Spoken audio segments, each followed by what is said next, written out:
selaku dosen pengampu mata kuliah mekanika fluida. Perkenalkan, nama saya Muhammad Rizky Farah, nomor 2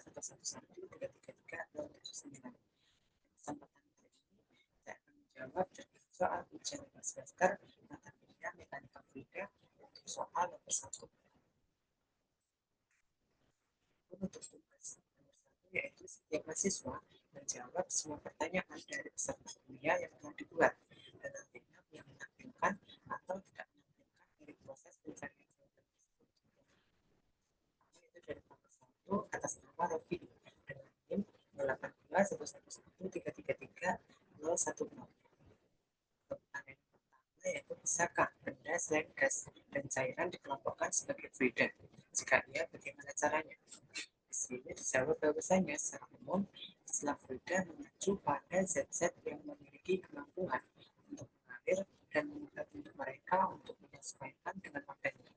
Meskipun secara tradisional kita sering mengasosiasikan fluida dengan gas dan cairan, ada juga kategori lain yang dapat dianggap sebagai fluida dalam konteks tertentu. Salah satu contoh adalah plasma.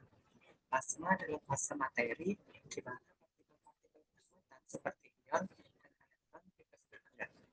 Meskipun plasma bukan gas dalam arti konvensional, ia memiliki karakteristik yang mirip dengan fluida dalam beberapa aspek. Plasma dapat mengalir dan beradaptasi dengan wadahnya, sehingga dalam konteks tertentu, plasma dapat dianggap sebagai fluida.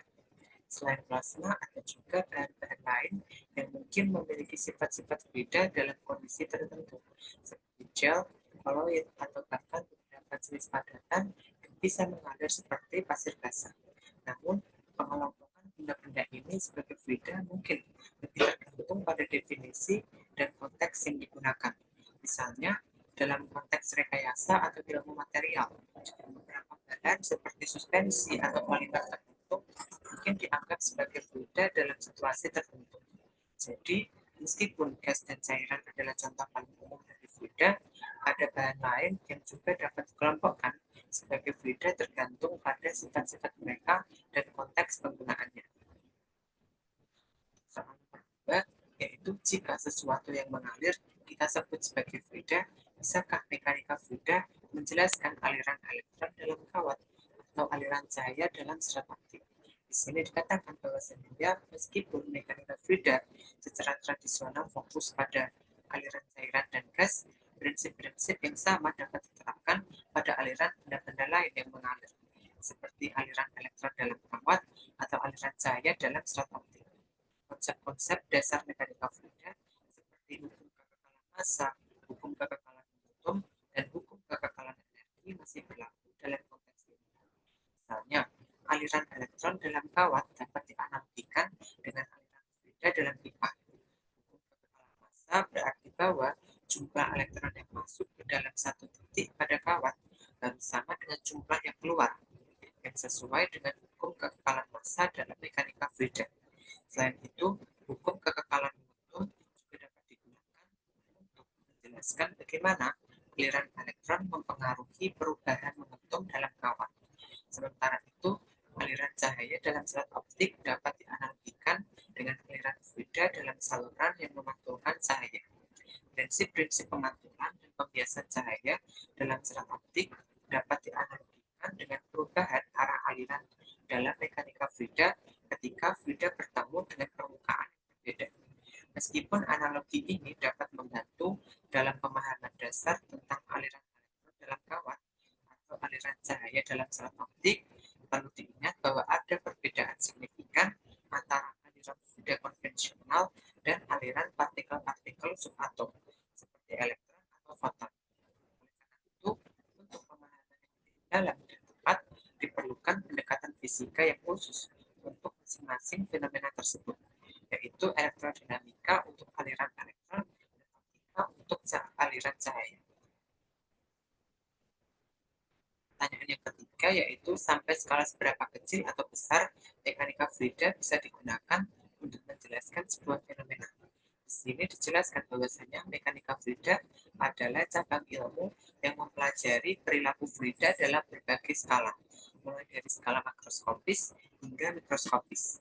Dalam beberapa kasus, konsep-konsep mekanika fluida dapat diterapkan pada fenomena yang sangat besar, seperti aliran atmosfer planet atau aliran sungai-sungai di bumi. Namun, mekanika fluida juga dapat digunakan untuk memahami fenomena pada skala yang sangat kecil, hingga tingkat molekuler.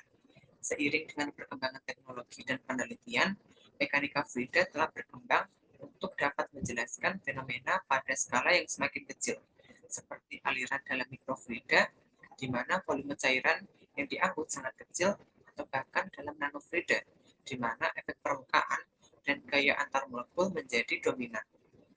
Beberapa aplikasi mekanika fluida pada skala kecil, termasuk aliran darah dalam pembuluh kapiler, aliran fluida dalam microchip, atau bahkan perilaku aliran dalam nanotube karbon. Skala yang sangat kecil ini, fenomena seperti viskositas, turbulensi, dan interaksi antar partikel individu menjadi sangat penting, dan mekanika fluida memberikan kerangka kerja untuk memahami perilaku sistem pada skala tersebut. Jadi, mekanika fluida memiliki fleksibilitas untuk diterapkan pada berbagai skala, mulai dari fenomena yang sangat besar hingga yang sangat kecil. Namun, perlu disadari bahwa pada skala nanometer atau lebih kecil, konsep-konsep baru dan model-model khusus mungkin diperlukan untuk memahami fenomena tersebut dengan lebih baik. Pertanyaan yang kedua dari Muhammad Jaya Putra dengan NIM 082111333. Yaitu, bila pasir yang secara sederhana bisa mengalir dan memenuhi ruang tidak bisa disebut fluida, apakah elektron yang partikelnya jauh lebih kecil, bahkan dari partikel air, bisa dianggap sebagai fluida? Di sini dikatakan bahwasanya pasir meskipun bisa mengalir dan memenuhi ruang, biasanya tidak dianggap sebagai fluida dalam konteks mekanika fluida. Hal ini karena pasir adalah contoh dari apa yang disebut sebagai benda padat. Benda padat memiliki struktur molekul yang lebih teratur dan tidak dapat dengan mudah mengalir atau mengubah bentuknya secara signifikan tanpa penerapan gaya yang besar. Dalam hal ini, meskipun pasir bisa mengalir, pergerakan partikel dalam pasir lebih terbatas dan tidak teratur seperti dalam fluida. Sementara itu, elektron meskipun sangat kecil umumnya tidak dianggap sebagai fluida dalam konteks mekanika fluida. Elektron adalah bagian dari materi padat, tetapi sifatnya sangat berbeda dari pasir. Elektron bukanlah partikel yang bergerak bebas dalam seperti fluida. Mereka adalah bagian dari struktur atom dan dapat berinteraksi dengan medan listrik dan medan magnet. Tetapi pergerakan mereka lebih terkait dengan prinsip-prinsip mekanika kuantum daripada prinsip-prinsip mekanika fluida.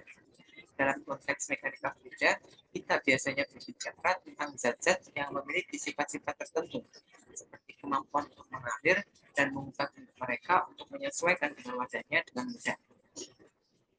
Elektron sebagai bagian dari materi padat tidak memiliki sifat-sifat ini secara langsung. Oleh karena itu, meskipun sangat kecil, elektron biasanya tidak dianggap sebagai fluida dalam konteks mekanika fluida. Pertanyaan yang kedua yaitu, bila bisa dianggap sebagai fluida, apakah teori-teori dalam mekanika fluida seperti finite element dan metode komputasi fluida dinamik? Di sini dijawab bahwasanya apabila suatu sistem atau fenomena dapat dianggap sebagai fluida, maka teori-teori dalam mekanika fluida seperti metode elemen 3 atau finite element method dan metode dinamika fluida komputasional atau computational fluid dynamics atau CFD dapat diterapkan untuk memodelkannya. Metode elemen 3 adalah metode numerik yang digunakan untuk menyelesaikan masalah fisika dengan membagi domain masalah menjadi elemen-elemen kecil, menggambarkan sifat-sifat fisik di dalam setiap elemen, dan kemudian memecahkan permasalahan fisika yang menggambarkan perilaku sistem dalam elemen-elemen ini. Metode ini dapat diterapkan pada berbagai jenis masalah mekanika fluida, termasuk aliran cairan dan gas dalam berbagai geometri. Sementara itu, metode dinamika fluida komputasional atau CFD adalah teknik yang menggunakan pendekatan numerik untuk menyelesaikan persamaan dasar fluida, seperti persamaan Navier-Stokes dalam domain yang diberikan. Metode ini memungkinkan simulasi yang akurat dari aliran fluida dalam berbagai skala dan kompleksitas, dari aliran turbulen di sekitar bangunan hingga aliran dalam mikrofluida. CFD sangat berguna dalam merancang sistem dan perangkat yang melibatkan aliran fluida, serta dalam menganalisis dan memahami perilaku aliran fluida dalam berbagai situasi. Jadi, jika elektron atau zat-zat lain yang memiliki sifat-sifat fluida dapat dianggap sebagai fluida dalam konteks tertentu, maka teori-teori dan metode dalam mekanika fluida seperti finite element method dan computational fluid dynamics dapat diterapkan untuk memodelkan perilaku mereka. Namun, perlu dicatat bahwa penerapan teori-teori ini mungkin memerlukan penyesuaian khusus tergantung pada sifat-sifat khusus dari fluida yang dimodelkan. Pertanyaan ketiga yaitu, lalu bila elektron adalah fluida dan bisa dianalisis menggunakan metode analisis di atas, apakah atribut kuantum dari elektron masuk dalam analisis atau tidak? Dan bila masuk, bagaimana integrasinya dalam teori dan matematisnya? Di sini dijelaskan bahwasanya ketika membahas tentang elektron sebagai fluida dan menerapkan metode analisis seperti finite element method atau FEM atau computational fluid dynamics atau CFD, penting untuk mempertimbangkan atribut kuantum dari elektron karena perilaku elektron pada skala atomik dan subatomik sangat dipengaruhi oleh prinsip-prinsip mekanika kuantum.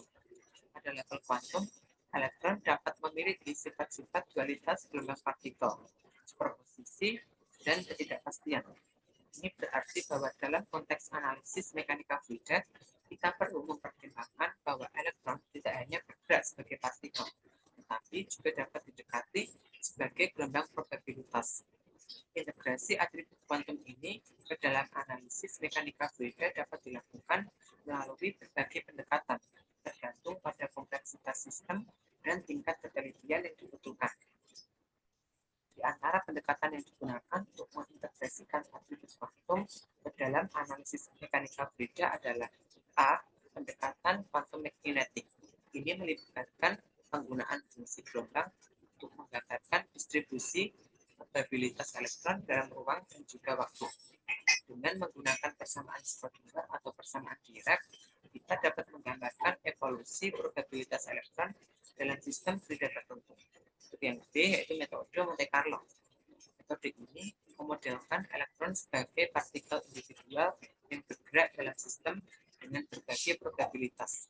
Ini adalah pendekatan simulasi stokastik yang memungkinkan untuk memodelkan efek kuantum dengan memperhitungkan probabilitas statistik dan pergerakan partikel. C. Metode hybrid. Pendekatan ini menggabungkan elemen-elemen mekanika kuantum dengan metode konvensional dalam mekanika fluida.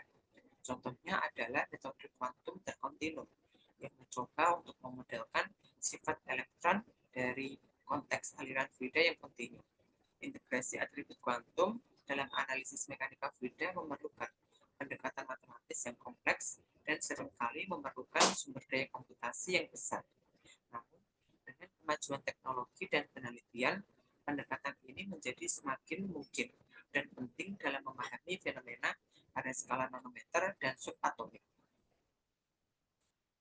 3. Pertanyaan dari Siti Nur Alifah dengan NIM 082111333020. Untuk pertanyaan yang pertama yaitu, apa peran perhitungan medan kecepatan dan tekanan dalam menganalisis aliran fluida di sekitar benda tertentu, seperti sayap pesawat atau kapal laut? Di sini dijelaskan bahwasanya perhitungan medan kecepatan dan tekanan adalah komponen penting dalam menganalisis aliran fluida di sekitar benda tertentu, seperti sayap pesawat atau kapal laut. Peran keduanya dalam analisis ini dapat dijelaskan sebagai berikut. A. Perhitungan medan kecepatan. Medan kecepatan menggambarkan distribusi kecepatan fluida di sekitar benda. Selain itu, dalam analisis aliran fluida, perhitungan medan kecepatan memberikan informasi tentang bagaimana aliran fluida bergerak di sekitar benda tersebut. Dengan mengetahui medan kecepatan, kita dapat mengidentifikasi daerah-daerah di sekitar benda yang mungkin mengalami turbulensi atau zon-zon stagnasi. Informasi tentang medan kecepatan juga penting untuk memahami fenomena seperti angin samping atau aliran balik yang dapat memengaruhi kinerja benda tersebut. Untuk yang kedua itu perhitungan tekanan. Perhitungan tekanan menggambarkan distribusi tekanan fluida di sekitar benda. Tekanan fluida gaya persatuan luas yang bekerja pada permukaan benda dan merupakan salah satu faktor utama yang memengaruhi gaya aerodinamis pada sayap pesawat atau gaya hidrodinamis pada kapal laut. Dengan mengetahui distribusi tekanan, kita dapat memahami pola aliran fluida di sekitar benda dan mengidentifikasi daerah-daerah dengan tekanan tinggi atau rendah. Informasi tentang distribusi tekanan membantu dalam merancang benda dengan profil aerodinamis atau hidrodinamis yang optimal untuk menghasilkan gaya angkat yang diperlukan pada sayap pesawat atau gaya dorong pada kapal laut. Dengan menganalisis medan kecepatan dan tekanan, kita dapat memahami perilaku aliran fluida di sekitar benda dengan lebih baik. Hal ini memungkinkan untuk melakukan perancangan yang lebih efisien dan optimal dari benda-benda tersebut agar dapat mencapai performa yang diinginkan, seperti meningkatkan efisiensi pesawat atau mengurangi resistensi kapal laut. Oleh karena itu, perhitungan medan kecepatan dan tekanan merupakan langkah kunci dalam analisis dan perancangan sistem fluida yang efektif. Pertanyaan yang kedua yaitu bagaimana hukum kontinuitas dan hukum Bernoulli digunakan untuk menganalisis aliran fluida dalam sistem perpipaan. Di sini dijawab bahwasanya hukum kontinuitas dan hukum Bernoulli adalah dua konsep penting dalam mekanika fluida yang sering digunakan untuk menganalisis aliran fluida dalam sistem perpipaan. Yang pertama yaitu hukum kontinuitas. Hukum kontinuitas menyatakan bahwa jumlah massa yang masuk ke dalam sistem harus sama dengan jumlah massa yang keluar dari sistem. Jika tidak ada akumulasi massa di dalam sistem tersebut. Dalam konteks aliran fluida dalam sistem perpipaan, hukum kontinuitas berarti bahwa laju aliran massa fluida harus tetap konstan pada setiap bagian sistem pipa yang berbeda.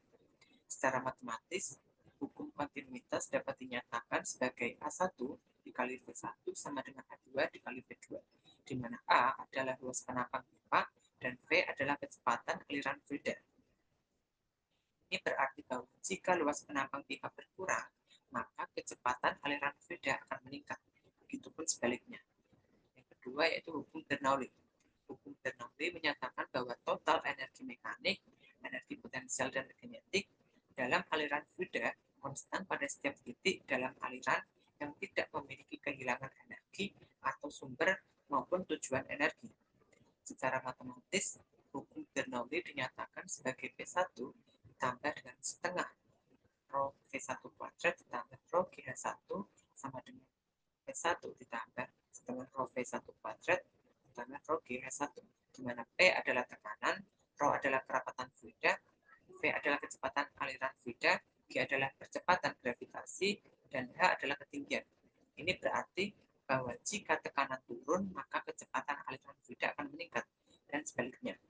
Dalam analisis aliran fluida dalam sistem perpipaan, kedua hukum ini sering digunakan bersama-sama.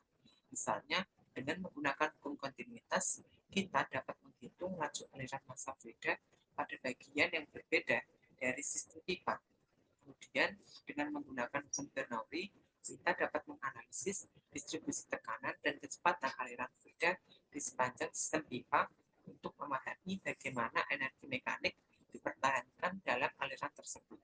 Dengan menggunakan hukum ini, kita dapat mengoptimalkan desain sistem perpipaan untuk memastikan aliran fluida yang efisien dan stabil, serta memahami efek dari perubahan geometri pipa atau kondisi operasional terhadap kinerja sistem secara keseluruhan. Pertanyaan yang ketiga yaitu bagaimana fenomena boundary layer mempengaruhi distribusi tekanan dan kecepatan dalam aliran fluida di sepanjang permukaan solid. Di sini dikatakan bahwasanya fenomena boundary layer adalah konsep penting dalam mekanika fluida yang menjelaskan bagaimana lapisan fluida yang dekat dengan permukaan solid yang disebut boundary layer mempengaruhi distribusi tekanan dan kecepatan dalam aliran fluida di sepanjang permukaan solid. Yang pertama yaitu distribusi tekanan, yang mana ketika aliran fluida mengalir di sepanjang permukaan solid, lapisan fluida yang dekat dengan permukaan solid akan mengalami gesekan dengan permukaan tersebut. Akibatnya, tekanan di lapisan fluida ini akan berbeda dari tekanan di lapisan fluida yang lebih jauh dari permukaan solid. Fenomena ini menyebabkan distribusi tekanan yang kompleks, di sepanjang permukaan solid dengan tekanan yang lebih tinggi di dekat permukaan solid atau di dalam boundary layer dan tekanan yang lebih rendah di lapisan fluida yang lebih jauh dari permukaan solid. Yang kedua yaitu distribusi kecepatan, yang mana di dalam boundary layer gesekan antara lapisan fluida dan permukaan solid menyebabkan kecepatan fluida di dekat permukaan solid menjadi lebih kecil daripada kecepatan fluida di lapisan fluida yang lebih jauh dari permukaan solid. Oleh karena itu, kecepatan fluida dalam boundary layer meningkat secara gradual dari 0 di permukaan solid hingga mencapai kecepatan aliran bebas di lapisan fluida yang lebih jauh dari permukaan solid.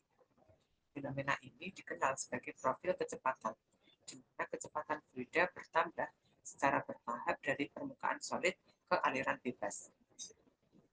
Pengaruh dari fenomena boundary layer terhadap distribusi tekanan dan kecepatan dalam aliran fluida di sepanjang permukaan solid sangat penting dalam banyak aplikasi, termasuk aerodinamika, hidrodinamika, dan perancangan sistem perpipaan.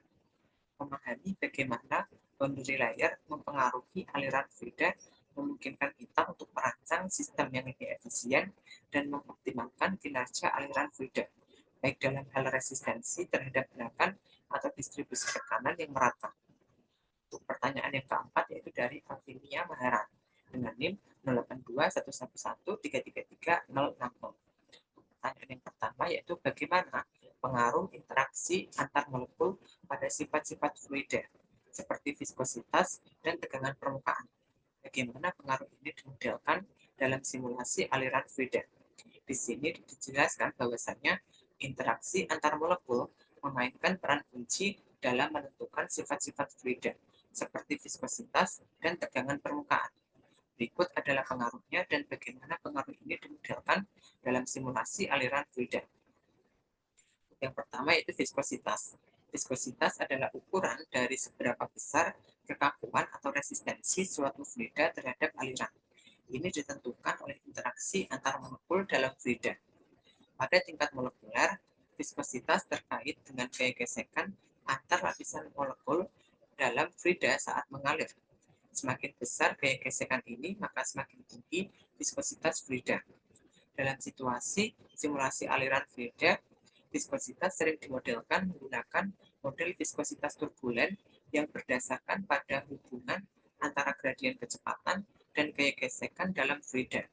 Model-model ini dapat beragam tergantung pada sifat fluida yang diinginkan untuk diprediksi dan seringkali mempertimbangkan efek dari interaksi antar molekul. Yang kedua yaitu tegangan permukaan. Tegangan permukaan adalah kecenderungan molekul-molekul di permukaan fluida untuk berinteraksi satu sama lain yang menciptakan suatu tegangan di antar muka antara fluida dan medium lain atau udara. Pada tingkat molekuler, tegangan permukaan muncul karena gaya kohesi antara molekul-molekul di permukaan cairan yang lebih kuat daripada interaksi dengan molekul-molekul di dalam cairan. Dalam simulasi aliran fluida, tegangan permukaan dapat dimodelkan dengan memperhitungkan distribusi potensial permukaan di antar muka antara fluida dan medium sekitarnya. Model-model ini mencoba untuk memprediksi distribusi tekanan permukaan dan efeknya terhadap perilaku aliran fluida. Dalam kedua kasus, model-model simulasi aliran fluida sering mengintegrasikan prinsip-prinsip fisika dan kimia yang mendasari interaksi antar molekul untuk memprediksi sifat-sifat fluida dengan akurat. Model-model ini kemudian digunakan dalam simulasi numerik untuk memprediksi perilaku aliran fluida dalam berbagai kondisi dan lingkungan, mulai dari aliran turbulen di sekitar pesawat hingga aliran lambat dalam aplikasi mikrofluida. Oleh karena itu, pemahaman tentang interaksi antar molekul sangat penting dalam pengembangan model-model simulasi aliran fluida yang efektif.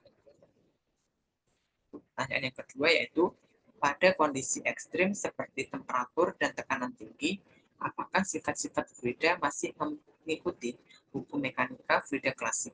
Jika tidak, bagaimana mekanika fluida dimodifikasi untuk memperhitungkan kondisi ekstrim ini? Di sini dikatakan bahwasanya pada kondisi ekstrim seperti temperatur dan tekanan tinggi, sifat-sifat fluida dapat mengalami perubahan yang signifikan dibandingkan dengan kondisi normal. Dalam beberapa kasus, sifat-sifat fluida mungkin tidak lagi sepenuhnya mengikuti hukum mekanika fluida klasik. Sebagai contoh, yang pertama yaitu sifat viskositas. Pada temperatur dan tekanan tinggi, molekul pada fluida mungkin mengalami perubahan struktur yang signifikan yang dapat mempengaruhi viskositas fluida. Perubahan ini dapat membuat model viskositas klasik tidak berlaku lagi dan perlu ada model-model yang memperhitungkan efek-efek tersebut, seperti model viskositas non-Newtonian. Yang kedua yaitu sifat kompresibilitas. Pada tekanan yang sangat tinggi, sifat kompresibilitas fluida menjadi signifikan. Gas yang biasanya dianggap sebagai fluida incompressible dalam mekanika fluida klasik dapat mengalami kompresi yang signifikan pada tekanan ekstrim. Oleh karena itu, model-model yang memperhitungkan sifat kompresibilitas fluida perlu diterapkan. Yang ketiga yaitu efek termodinamika. Pada temperatur dan tekanan tinggi, efek termodinamika dapat menjadi lebih signifikan. Perubahan fase seperti penguapan atau kondensasi dan efek-efek termodinamika lainnya perlu diperhitungkan dalam menganalisis aliran fluida pada kondisi ekstrim ini. Untuk memodifikasi mekanika fluida guna memperhitungkan kondisi ekstrim seperti temperatur dan tekanan tinggi, beberapa pendekatan yang dapat digunakan adalah yang pertama yaitu pengembangan model-model khusus, yang mana model-model yang dikembangkan khusus untuk kondisi ekstrim, seperti model viskositas non-Newtonian atau model yang memperhitungkan sifat kompresibilitas fluida, dapat diterapkan untuk memprediksi perilaku aliran fluida pada kondisi tersebut. Yang kedua yaitu simulasi numerik, yang mana dengan menggunakan simulasi numerik yang canggih, kita dapat memasukkan model-model yang lebih kompleks untuk memperhitungkan efek-efek fisika yang terjadi pada kondisi ekstrim. Simulasi ini dapat memberikan pemahaman yang lebih mendalam tentang perilaku aliran fluida pada kondisi tersebut. Yang ketiga yaitu eksperimen laboratorium, di mana pengujian dan pengamatan langsung pada kondisi ekstrim dapat memberikan wawasan yang berharga tentang sifat-sifat fluida pada kondisi tersebut, yang kemudian dapat digunakan untuk memvalidasi dan memperbaiki model-model yang ada. Dengan kombinasi dari pendekatan-pendekatan ini, kita dapat memodifikasi mekanika fluida untuk memperhitungkan kondisi ekstrim dan meningkatkan pemahaman kita tentang perilaku fluida pada kondisi tersebut. Pertanyaan yang ketiga yaitu bagaimana faktor-faktor seperti geometri saluran, kecepatan aliran, dan viskositas fluida mempengaruhi jenis aliran yang terjadi. Jelaskan bagaimana transisi dari aliran laminar ke turbulen dan sebaliknya dapat terjadi. Di sini dijawab bahwasanya faktor-faktor seperti geometri saluran, kecepatan aliran, dan viskositas fluida mempengaruhi jenis aliran yang terjadi dalam sistem fluida. Berikut adalah cara di mana faktor-faktor ini mempengaruhi jenis aliran. Yang pertama yaitu geometri saluran. Bentuk dan dimensi saluran dapat mempengaruhi pola aliran fluida. Geometri yang kompleks, seperti sudut tajam atau perubahan arah yang tajam, dapat menyebabkan turbulensi dan aliran yang tidak stabil. Selain itu, geometri saluran juga mempengaruhi distribusi tekanan dan kecepatan aliran dalam saluran. Yang kedua yaitu kecepatan aliran. Kecepatan aliran adalah faktor kunci dalam menentukan jenis aliran. Aliran dengan kecepatan rendah cenderung laminar, sementara aliran dengan kecepatan tinggi cenderung turbulen. Pada kecepatan rendah, gaya viskositas cenderung mendominasi aliran, yang menghasilkan aliran yang teratur atau laminar. Namun, pada kecepatan yang lebih tinggi, efek viskositas mungkin tidak cukup untuk menjaga aliran tetap teratur, dan aliran dapat menjadi turbulen. Yang ketiga yaitu viskositas fluida. Viskositas fluida memainkan peran penting dalam menentukan jenis aliran. Pada viskositas yang tinggi, aliran cenderung menjadi laminar karena gaya viskositas yang dominan. Namun, pada viskositas yang lebih rendah, aliran cenderung menjadi turbulen karena efek viskositas tidak lagi cukup kuat untuk menstabilkan aliran. Transisi dari aliran laminar ke turbulen dan sebaliknya dapat terjadi dengan perubahan kondisi aliran, seperti perubahan kecepatan aliran atau geometri saluran. Secara umum, transisi dari aliran laminar ke turbulen dapat terjadi dengan meningkatnya kecepatan aliran, peningkatan turbulensi atau ketidakstabilan dalam aliran, atau dengan adanya gangguan dalam aliran seperti perubahan geometri atau perubahan sifat fluida. Sebaliknya, transisi dari aliran turbulen ke laminar dapat terjadi ketika kecepatan aliran berkurang atau ketika aliran mengalami pemadatan dan menjadi lebih teratur. Transisi antara jenis aliran ini adalah fenomena kompleks yang dipengaruhi oleh banyak faktor. Perubahan kecil dalam kondisi aliran atau geometri saluran dapat menyebabkan perubahan dalam jenis aliran yang terjadi, dan pemahaman yang baik tentang faktor-faktor ini penting dalam analisis dan perancangan sistem fluida. Yang kelima yaitu pertanyaan dari Ansa Fikri dengan NIM 082111333001. Pertanyaan yang pertama yaitu bagaimana pengaruh massa jenis fluida terhadap perilaku aliran dalam mekanika fluida. Di sini dikatakan bahwasanya massa jenis fluida atau kerapatan fluida memiliki pengaruh yang signifikan terhadap perilaku aliran dalam mekanika fluida. Berikut adalah beberapa pengaruh utama dari massa jenis fluida terhadap perilaku aliran. Yang pertama yaitu pengaruh pada tekanan, yang mana massa jenis fluida mempengaruhi tekanan yang dihasilkan oleh fluida. Jadi semakin tinggi massa jenis fluida, maka semakin tinggi tekanan yang dihasilkan oleh fluida pada suatu titik dalam aliran. Hal ini berarti bahwa fluida dengan massa jenis yang lebih tinggi cenderung menghasilkan tekanan yang lebih tinggi, yang dapat memengaruhi distribusi tekanan dalam aliran dan gaya-gaya yang bekerja pada benda yang terkena aliran fluida. Yang kedua yaitu pengaruh pada kecepatan aliran, di mana massa jenis fluida juga memengaruhi kecepatan aliran. Untuk aliran dengan laju aliran massa yang tetap, fluida dengan massa jenis yang lebih tinggi akan menghasilkan kecepatan aliran yang lebih rendah. Itu pun sebaliknya. Hal ini terkait dengan hukum kekekalan massa, di mana laju aliran massa fluida harus tetap konstan dalam saluran aliran yang kontinu.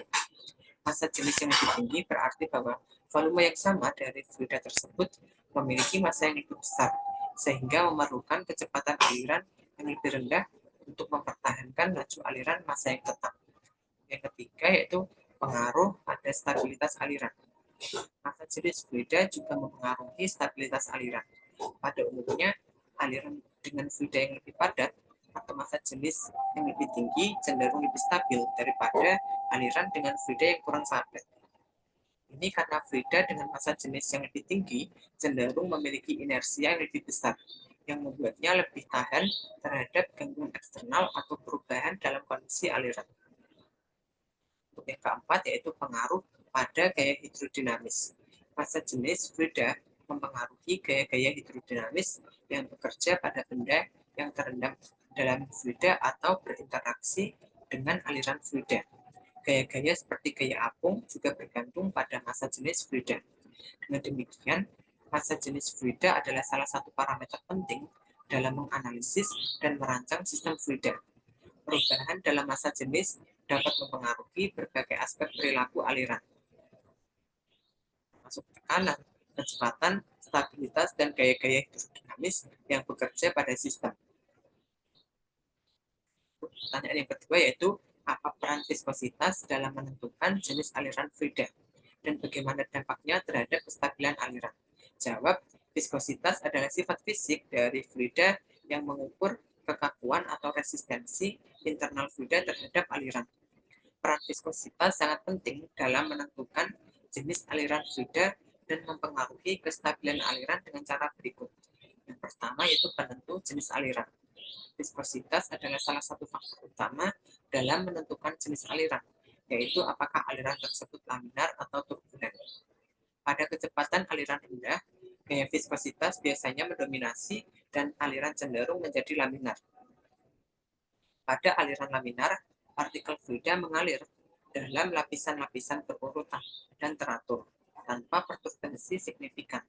Namun, pada kecepatan aliran yang lebih tinggi atau ketika terjadi perubahan dalam geometri aliran, efek viskositas mungkin tidak lagi cukup kuat untuk menahan aliran dalam keadaan laminar. Ini dapat menyebabkan transisi ke aliran turbulen, di mana partikel-partikel fluida itu tidak lagi mengalir secara teratur dan terdapat struktur aliran yang kompleks dan juga acak. Untuk yang kedua yaitu dampak terhadap kestabilan aliran. Viskositas juga memengaruhi kestabilan aliran. Pada umumnya, aliran dengan fluida yang lebih viskos cenderung lebih stabil daripada aliran dengan fluida yang kurang viskos. Hal ini karena viskositas menahan lapisan fluida untuk mengalir satu sama lain, sehingga mengurangi kemungkinan terjadinya perubahan aliran yang tiba-tiba atau turbulensi. Aliran laminar yang dominan pada viskositas yang tinggi cenderung lebih stabil daripada aliran turbulen, yang dapat menjadi tidak stabil dan rentan terhadap fluktuasi kecil dalam kecepatan atau geometri aliran. Dengan demikian, viskositas memainkan peran kunci dalam menentukan jenis aliran dan kestabilan aliran dalam sistem fluida. Memahami peran viskositas adalah penting dalam analisis dan perancangan sistem fluida untuk memastikan kinerja yang diinginkan dan menghindari masalah seperti turbulensi atau fluktuasi aliran yang tidak stabil. Untuk pertanyaan yang ketiga yaitu jelaskan perbedaan antara aliran laminar dan turbulen, serta situasi atau kondisi apa yang dapat menyebabkan transisi antara keduanya. Di sini dijawab bahwasannya aliran laminar dan turbulen adalah dua jenis aliran fluida yang berbeda berdasarkan karakteristik mereka. Berikut adalah perbedaan antara keduanya. Yang pertama yaitu aliran laminar. Aliran laminar adalah aliran yang teratur di mana partikel fluida mengalir dalam lapisan-lapisan paralel yang bersih, tidak bercampur secara signifikan antara satu lapisan dengan yang lain. Kecepatan partikel fluida dalam aliran laminar relatif terhadap satu sama lain. Tidak ada perubahan arah yang tiba-tiba atau perbedaan energi yang signifikan antara partikel. Aliran laminar biasanya terjadi pada kecepatan aliran rendah, viskositas tinggi, dan kecepatan ataupun geometri saluran aliran yang halus dan beraturan. Yang kedua yaitu aliran turbulen. Aliran turbulen adalah aliran yang tidak teratur dan kacau, dengan partikel-partikel fluida yang bergerak secara acak dalam berbagai arah dan juga kecepatan. Kecepatan partikel fluida dalam aliran turbulen dapat berubah-ubah secara dramatis dengan adanya pembentukan pusaran, putaran, dan juga eddy atau remulus. Aliran turbulen umumnya terjadi pada kecepatan aliran tinggi, geometri yang kompleks atau kasar, atau ketika ada pengenalan energi yang eksternal ke dalam sistem aliran. Transisi antara aliran laminar dan turbulen bisa terjadi karena beberapa faktor. Termasuk yang pertama yaitu penambahan energi atau kecepatan aliran. Saat kecepatan aliran meningkat melebihi ambang batas tertentu, aliran laminar dapat menjadi turbulen. Yang kedua yaitu perubahan geometri aliran. Pergantian bentuk atau geometri saluran aliran dapat mengganggu aliran laminar dan menyebabkan transisi menjadi turbulen. Misalnya, ketika aliran melalui pipa mendekat ke suatu objek yang menonjol, seperti bendungan yang bisa memicu transisi ke turbulen. Yang ketiga yaitu kecepatan tinggi atau viskositas rendah. Pada kecepatan tinggi atau viskositas rendah, aliran cenderung menjadi turbulen. Yang keempat yaitu gangguan eksternal. Gangguan eksternal seperti getaran, turbulensi udara, atau gangguan lainnya dapat memicu transisi dari aliran laminar menjadi turbulen. Transisi dari aliran laminar ke turbulen memiliki konsekuensi penting dalam banyak aplikasi teknik dan industri, karena aliran yang berubah menjadi turbulen seringkali dapat menghasilkan kehilangan energi lebih besar dan meningkatkan gesekan pada permukaan. Oleh karena itu, pemahaman tentang faktor-faktor yang mempengaruhi transisi ini penting untuk desain sistem yang efisien dan juga stabil. Untuk selanjutnya, pertanyaan dari Netanya Bunta Tomasowa dengan NIM 08211133341. Untuk pertanyaan yang pertama yaitu partikel apa saja yang bisa digolongkan atau disebut sebagai fluida. Di sini dijelaskan bahwasanya fluida adalah zat yang mengalir dan tidak mempertahankan bentuknya sendiri saat ditempatkan dalam wadah. Berikut adalah beberapa jenis partikel yang dapat digolongkan sebagai fluida. Yang pertama yaitu cairan atau liquid. Cairan adalah fluida yang memiliki volume tetap tetapi tidak memiliki bentuk tetap. Molekul-molekul dalam cairan biasanya bergerak bebas satu sama lain sehingga cairan dapat mengalir. Yang kedua itu gas. Gas adalah fluida yang memiliki volume dan bentuk variabel. Partikel-partikel gas bergerak bergerak secara acak dan memiliki energi kinetik tinggi sehingga mereka dapat bergerak bebas dalam ruang. Yang ketiga yaitu plasma. Plasma adalah fluida yang terdiri dari partikel bermuatan seperti ion dan elektron. Plasma umumnya terjadi pada suhu yang sangat tinggi, di mana atom-atom kehilangan elektron mereka. Ini sering terjadi dalam bintang seperti matahari dan juga dalam situasi-situasi laboratorium tertentu. Yang keempat yaitu aerosol. Aerosol adalah campuran partikel padat atau cairan yang tersebar dalam medium gas. Misalnya kabut atau asap adalah contoh aerosol, di mana partikel-partikel kecil pada air atau partikel-partikel padat terdispersi dalam udara. Yang kelima yaitu koloid. Koloid adalah campuran heterogen pada partikel-partikel yang terdispersi dalam medium lainnya. Partikel dalam koloid lebih besar daripada partikel dalam larutan, tetapi lebih kecil daripada dalam suspensi. Contoh koloid termasuk susu, cat, atau gel. Semua jenis fluida ini memiliki sifat-sifat khas yang membedakan mereka dari benda padat, seperti kemampuan untuk mengalir dan mengambil bentuk pada yang berbeda. Pertanyaan yang kedua yaitu hukum apa saja yang digunakan sebagai acuan dalam perhitungan mekanika fluida. Di sini dikatakan bahwasanya dalam perhitungan mekanika fluida terdapat beberapa hukum dasar yang menjadi acuan utama. Berikut adalah beberapa di antaranya. Yang pertama yaitu hukum kekekalan massa. Hukum ini menyatakan bahwa massa total dari sebuah sistem tetap konstan seiring waktu, asalkan tidak ada aliran massa ke dalam atau keluar dari sistem tersebut.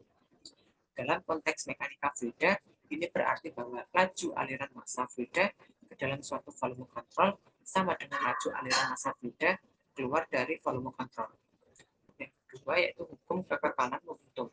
Hukum ini menyatakan bahwa total momentum dari sebuah sistem juga tetap konstan jika tidak ada gaya luar yang bekerja pada sistem tersebut. Dalam mekanika fluida, hukum ini diterapkan untuk menganalisis perubahan momentum fluida dalam aliran, baik dalam arah translasi maupun rotasi. Yang ketiga yaitu hukum kekekalan energi. Hukum ini menyatakan bahwa energi total dari sebuah sistem tertutup tetap akan konstan seiring waktu jika tidak ada kerja yang dilakukan oleh atau pada sistem, dan tidak ada energi yang ditambahkan atau hilang dari sistem tersebut. Dalam mekanika fluida, hukum kekekalan energi digunakan untuk menganalisis distribusi energi dalam aliran fluida, termasuk energi kinetik dan energi potensial. Yang keempat yaitu hukum Newton tentang viskositas. Hukum ini menggambarkan hubungan antara gaya gesekan viskositas dengan bagian kecepatan dalam fluida. Hukum Newton tentang viskositas menyatakan bahwa gaya gesekan viskositas antara dua lapisan fluida yang bergerak sejajar satu sama lain berbanding lurus dengan luas pada permukaan lapisan tersebut dan gradien kecepatan di antara mereka. Yang kelima yaitu persamaan kontinuitas. Persamaan ini menggambarkan hukum kekekalan massa dalam bentuk matematis. Dalam konteks mekanika fluida, persamaan kontinuitas digunakan untuk memahami hubungan antara kecepatan aliran fluida dan luas penangkal bintang aliran. Untuk yang keenam yaitu hukum Bernoulli, yang mana hukum ini menyatakan bahwa total energi persatuan massa dalam aliran fluida tetap konstan di sepanjang aliran yang tidak bergerak atau berubah-ubah secara perlahan. Hukum Bernoulli sangat berguna dalam memahami distribusi tekanan, kecepatan, dan ketinggian dalam aliran fluida. Dengan menggunakan hukum-hukum ini, kita dapat menganalisis dan memprediksi perilaku fluida dalam berbagai situasi, mulai dari aliran melalui pipa hingga aliran di sekitar benda padat. Pertanyaan yang ketiga yaitu apa penyebab atau faktor pembeda, sehingga dalam perhitungan terdapat beberapa hukum yang berlaku.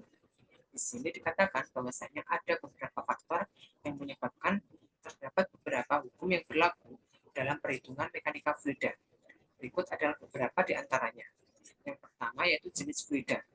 Jenis fluida yang sedang diamati dapat mempengaruhi hukum yang berlaku. Misalnya perilaku fluida Newtonian, yang viskositasnya tidak berubah dengan tingkat geseran, dan yang Newtonian yang viskositasnya bergantung pada tingkat getaran.